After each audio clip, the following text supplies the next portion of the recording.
Welcome to the Happiness Drive Success podcast, brought to you by Motivate Coaching, the multidiscipline practice for extraordinary people. Here, we discuss finding your happiness and how you can use it to drive your success. Please welcome your host, co-founder, CEO, and master of discovering happiness, Stuart Isham-Fairbairns. Hello, my wonderful, fantastic friends. How are we today? It's a cool day here in Africa today. Harlow and I are out on a hike. As usual, as we're walking along, I had some inspiration and wanted to just share it with you. What I would like to talk about today is a coaching approach that you can do by yourself. It's effectively a self-coaching model that will allow you to explore something you'd like to achieve in your life, how you can get there, the opportunities ahead of you, and then how you can make that happen. What I'd like you to have a think about is something that you'd like to achieve. Something that a goal you have in your life. And when it comes to the word goal, if that doesn't work for you, use the word focus, a dream, an aspiration. But what we are going to be looking for here is for something specific.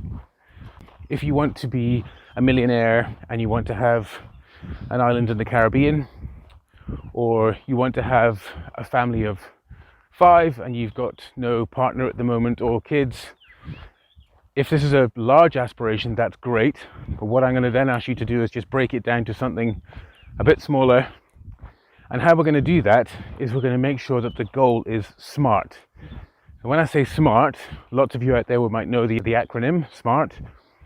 But what it stands for is specific, measurable, attainable, realistic, and time-bound. So when we have a look at the goal, whatever it may be, yes, you could look at massive aspirations in your life, but ultimately you're the one that's going to have to achieve this, and you don't want to set yourself up for just a flop, but you definitely do want to push yourself. In the previous episodes, I've used that fantastic quote of, it's not that we aim too high and miss, it's that we aim too low and hit it. So you want to find that middle ground where you've got something you want to achieve, and let's say it takes you on the road, the path towards a greater aspiration. So it's very powerful to have a big aspiration. So let's call that aspiration a 10-year goal. Depending on how your mind works, you might prefer for it to be a 25-year goal, but that can often be quite daunting. I mean, it's a long time. So even 10 years is a long time. So what we're looking at here is we're looking at maybe a 3 to 5 year goal that you want to achieve. And we're going to look at how we can do one step towards that goal.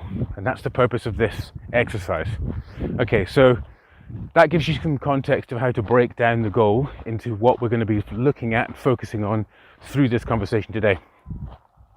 Spend some time. It's not a matter of you have to do this right now. You can spend some time, re-listen to this podcast, write it down in front of you.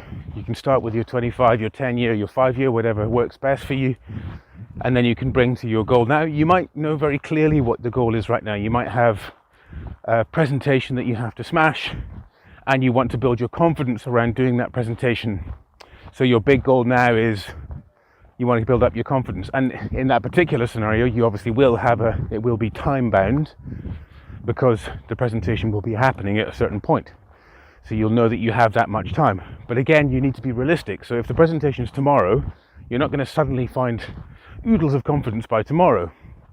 You can obviously build ways to be confident by tomorrow, of course.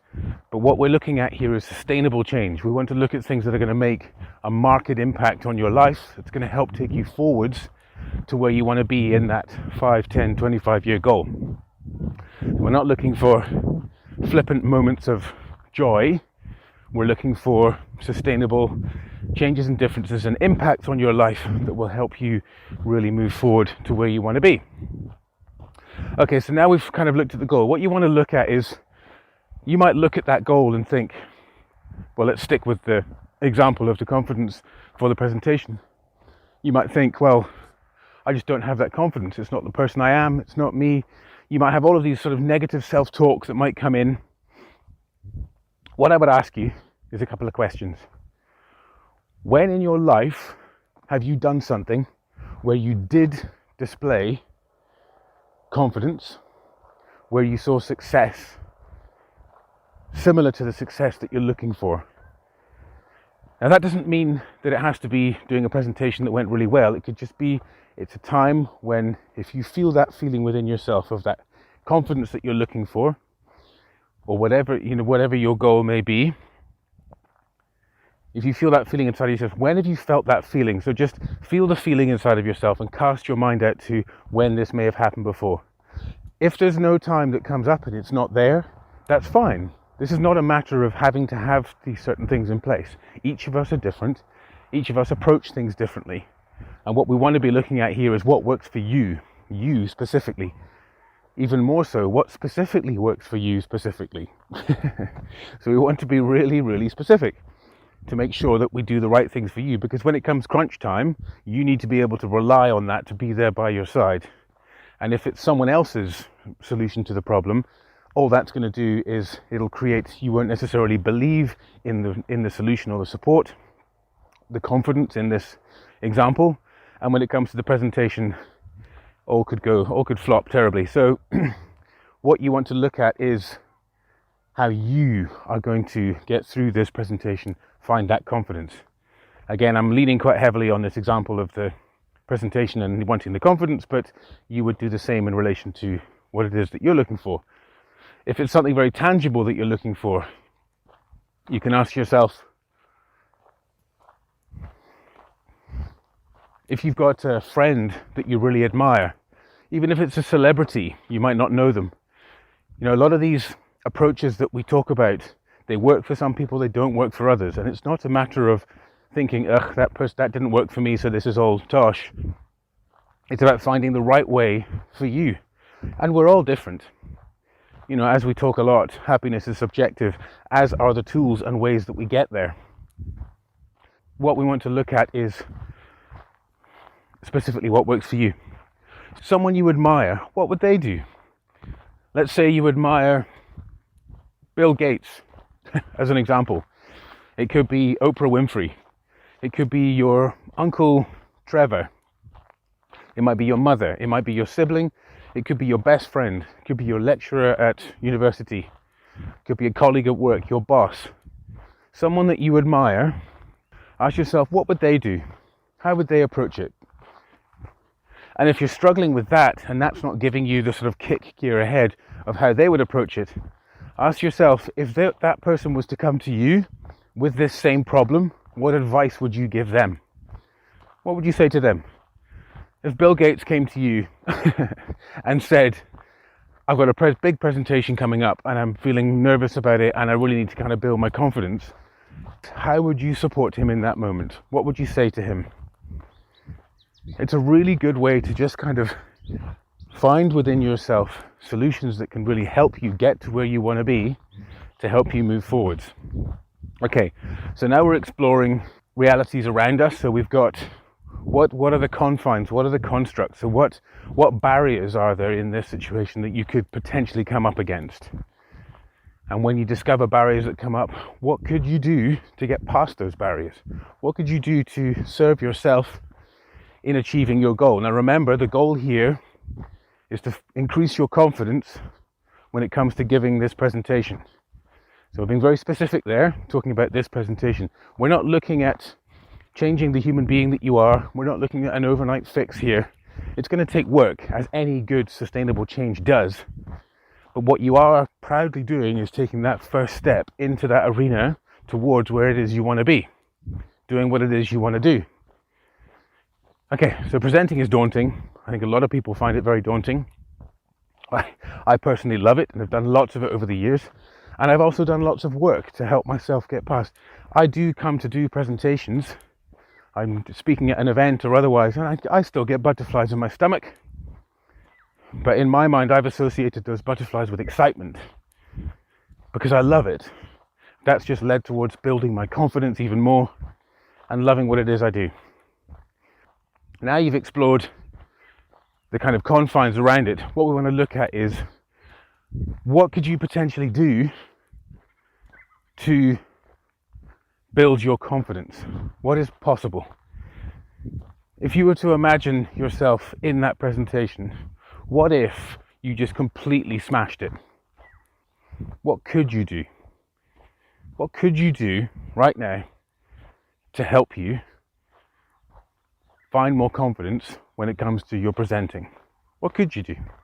So have a think about that. So what are the possibilities around that you could bring in to support you?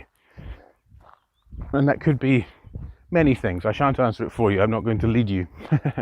You must think about it yourself. So now we've got our goal. So our goal is to build the confidence around presenting. We've talked about how you can approach getting the more confidence, looking within your own world, your own life, of where you've performed potentially some actions that have felt similar or displayed confidence, where you saw success. You've then looked at how others could be involved, help out, how you could help others if they were in the same situation. And then we're looking at the grand world of opportunity of what possibilities are there for you to be able to bring more confidence into your life when it comes to you presenting.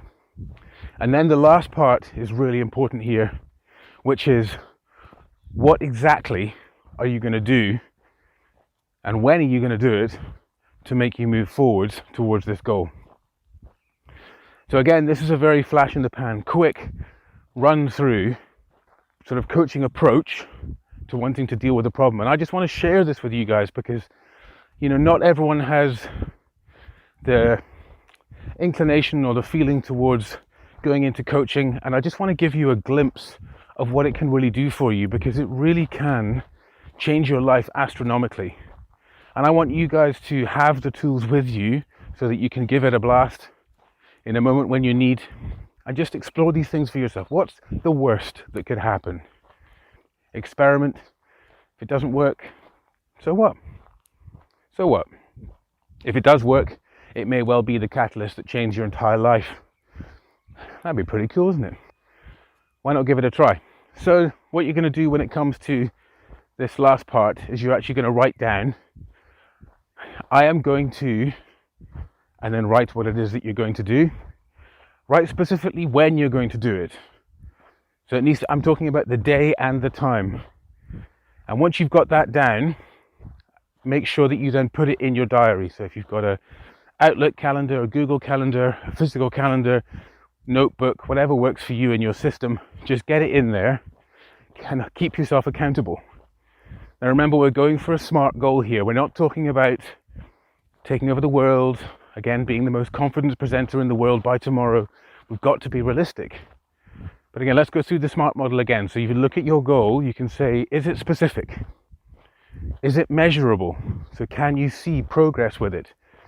So again, with us putting the date and time of when you're going to start doing this, that's one way of making it measurable so that we can look at progress. You can even create milestones for yourself if you like. So is it achievable? Again, we come back to, you're not going to become a master confidence presenter by tomorrow, but is it something that you can do within the context of who you are moving forward? And in this particular scenario, what we're building is confidence. So you're going to need to put in a bit of courage here that you can find that confidence, and you need to have a little bit of self-belief. So if your little voice comes in the back of your head, a self-doubt voice, maybe it's just worth saying, okay, I recognize you, I see you there, thank you for being there. And again, these little voices in us are there to protect us and keep us safe. But you say, thanks so much, I'm just going to give this a try. But you yourself will know if it's completely astronomically unachievable.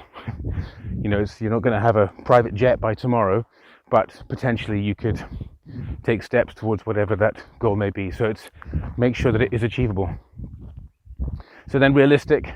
So again, it's, you know, if you want to be on the moon, that's not going to happen. You know, you've got to look at all of the factors that are in play, and then time bound. So in the presentation example we're discussing, it's time bound because the presentation's happening at a certain date and time. So then that allows you to then look at the available time between now and then, that you can put in slots of time on days for you to work on practicing the practices you're going to put in place in order for you to get to the goal that you want to achieve. Again, reiterating, it's to build confidence for this presentation. So what could you do to do that? Then work on slotting them in. And make sure you schedule it. Really, guys, do it. please. So again, what is the harm of doing this? If it ends up helping you feel more confident on the day, if you're unsure about how to really make this process work and go further, by all means, share this podcast with a friend and sit together and kind of talk it through and what do you think? And just really important is keep your minds open. Keep your minds open to possibility. And so far as possible, focus on the positive. Now, this is not a matter of putting a blanket over negative things and just ignoring them. It's that they often don't serve us. And often when we talk negatively, all we do is we give power to those little voices in the back of our minds that steal our courage, that steal our confidence, our self-belief, our motivation. What you focus on is what you see. One last exercise I'm going to leave you with, which is a bit of a calming exercise. It really does address focusing. So what I want you to do now is I want you to sit somewhere quiet without distraction, which hopefully you are already listening to this podcast. If you're driving, listening to this podcast, probably not the best time to take advantage of this exercise or operating machinery or anything of the like. You want to find a calm space. I mean, even if you're in your office or somewhere, this will work. It's a relatively quick exercise. What I want you to do is you can sit by a window, you can sit in your lounge, sit anywhere you like, and close your eyes.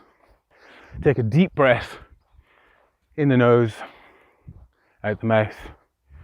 Take another 2 deep breaths and just feel the body relaxing. Allow, when you feel the inhale, allow your body to swell up. And that up breath, feel the uprising within yourself, your lungs filling up.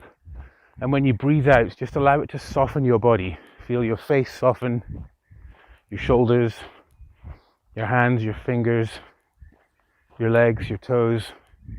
Just let it all relax. Okay. So now from this place, I want you to imagine the color green.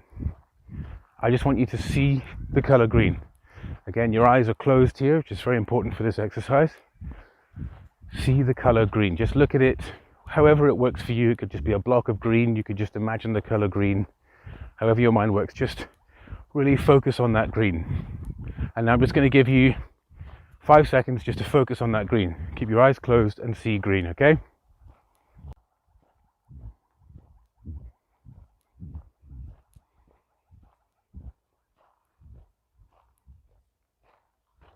Okay. So now what I want you to do is open your eyes and have a look around you. Everything that's green is popping out at you, right? You're seeing things that are green. It's even things that are shades of green, close to green. They're all popping out towards you and you're seeing it. This is a perfect illustration of how our brains work. Our brains are effectively processing units. They're computers. They have no feelings, they have no desire, they have no will. It is a processing unit, and it processes what you put through it.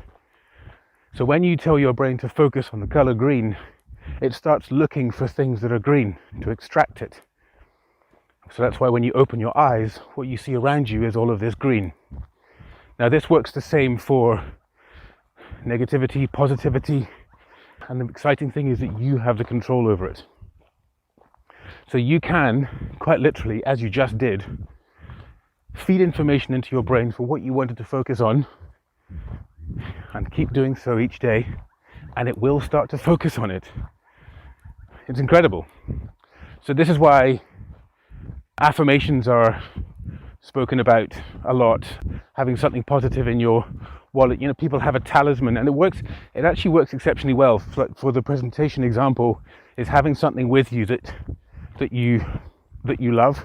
It might be a little stone, it could be a shell someone gave you, it could be a baseball card, it could be many things, depends on something that's got some value to you, is that you can instill inside that thing your courage. Have it in your pocket and you can just feel it there, and when you're just feeling a bit of a dip, you can actually stick your hand in your pocket and you can feel it, and it'll just remind you, bring it back. So instill with intention into that thing support and encouragement and strength, and when you need it you can just tap into that source. None of these things are a be all and end all, but the more that we practice them, the stronger we become.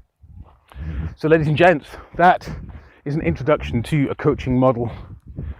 If indeed you would like to go into this in more depth, if you'd like to really make it happen and really push yourself forward to achieve your goals, then give me a call. Let's have a coaching session. Let's chat through how we can get you to where you want to be. I'm excited about spending time. This is what I do, and I love spending time with people, helping them realize and achieve their goals. Even if you don't know if you've got any goals, again, use the word that works for you. If it's rather focuses, dreams, aspirations, it's all good. The whole point is that it's got to work for you. It's your life, and I want to help you maximize it. Ladies and gentlemen, that's the end of this podcast. Have a top banana day. If you have any questions at all, please just send them to me. My email is stuart@motivate-coaching.com. The website is www.motivate-coaching.com. We have a fantastic online community, as many of you know, on Facebook. It's the Happiness Tribe. If you go to Facebook, you want to search for Join Your Happy Place, and you'll find us there. The web address is facebook.com/groups/join your happy place. Come and join us, get stuck in. If you want to chat with me, I'm there. If you go to my website, you'll see there's a button on the homepage that just says book a session. Click that, you go straight through to my personal calendar, and you can book a session straight away. Ladies and gents, have a top banana day. Thank you for your time, and you guys rock. Thanks so much for listening. If you're interested in learning more, go to the Motivate website at www.motivate-coaching.com. If you'd like to get in touch with Stuart directly, you can get him at Stuart, spelled STUART, at motivate-coaching.com. Thanks so much for joining us, and remember, your happiness drives your success. See you next time, folks.